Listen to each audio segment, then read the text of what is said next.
এই নর পশুদের হাত থেকে 56,000 বর্গ মাইলের দেশটাকে আল্লাহ বাঁচাও। আল্লাহ তোমার কাছে বলবো না, কার কাছে বলবো?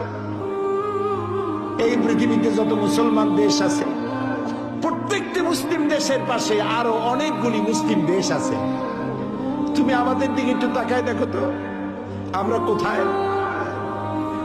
আমাদের তিন দিকে এমন একটা দেশ যারা কখনো বন্ধুত্বের প্রশ্নে তারা উত্তীর্ণ হতে পারে নাই, আর একদিকে সমুদ্র। আমাদের উপরে যদি বিপদ আসে আমরা পালাবো কই? আল্লাহ তাআলা তুমি দয়া করে এই দেশটারে হেফাজত করো। যারা দেশটায় নৈরাজ্য সৃষ্টি করতে চায়, বিপর্যয় সৃষ্টি করতে চায়, বোমা মারতে চায়, বোমা মেরে মানুষ হত্যা করতে চায়, পুলিশ মারে, মিডিয়ার মারে,